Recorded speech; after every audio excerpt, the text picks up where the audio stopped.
In this video, I'm going to break down the hidden forces that shape our world and how you can use them to your advantage.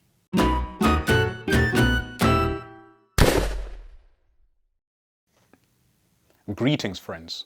Today, we will be talking about the 48 laws of power. And in this video, we're going through law number 1, never outshine the master.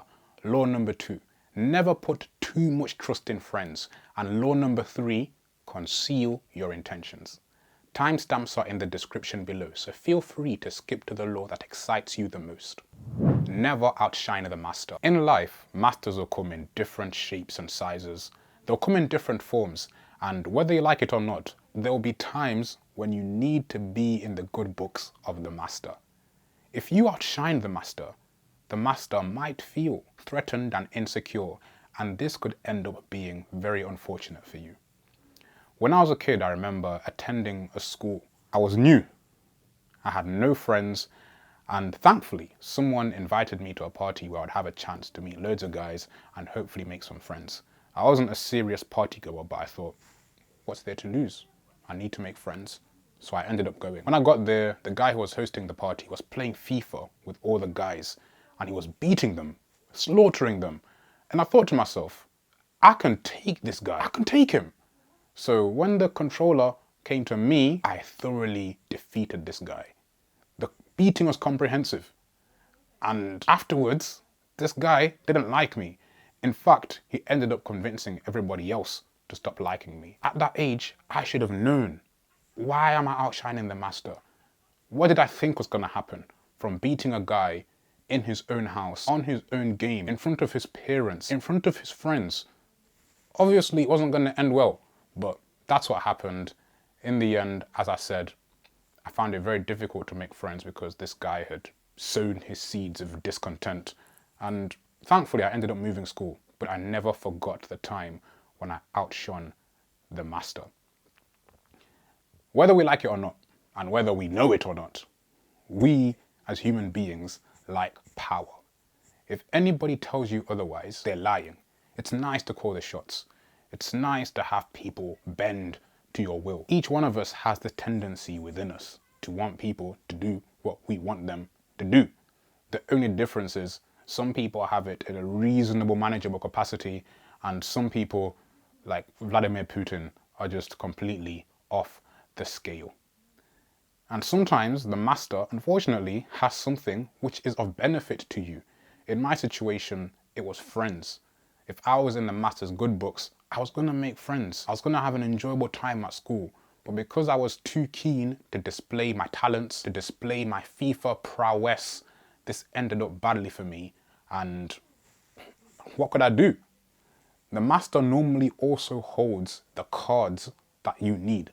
So make sure you play it intelligently, don't outshine them. The second law is never put too much trust in friends and learn how to use enemies. This was a difficult law to read, I'm not gonna lie, because I love my friends and I'm sure you do too. We spend time with our friends, we chill with our friends make us feel good, and we go to our friends when we're down and we need someone to confide in. But that's exactly the reason why you are not to put too much trust in them. They are armed with information that they could use to bring us down if they really wanted to.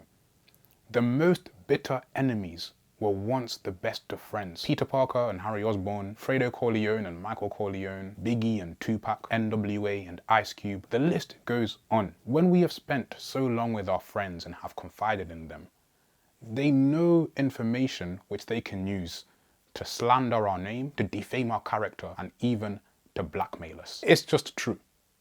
Obviously, you're not going to go around not trusting your friends because the 48 laws of power says so.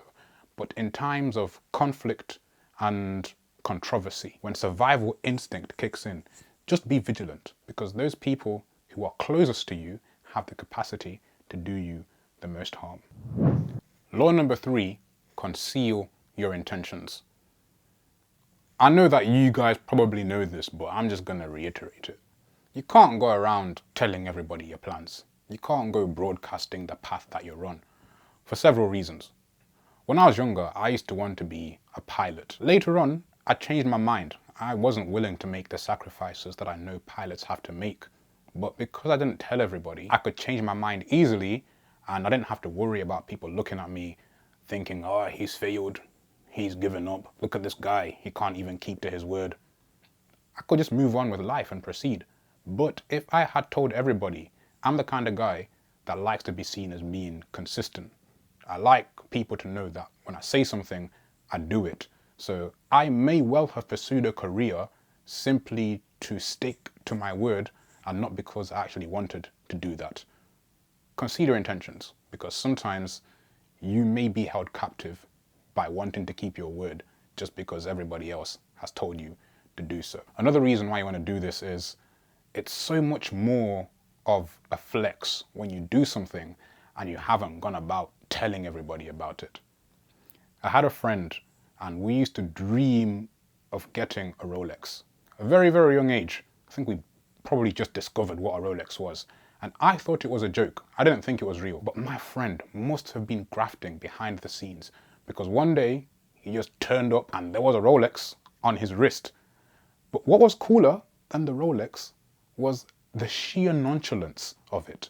He didn't sit there and position his arm strategically so that people could see it. He just lived his life. And I'm telling you, that just made it more of a flex. The ironic thing is, if you try and go out of your way to flex, to impress people, people see that as showing off, and that diminishes the power of the flex. But if you go out of your way not to flex, people will look at you not flexing and they'll think, what a flex.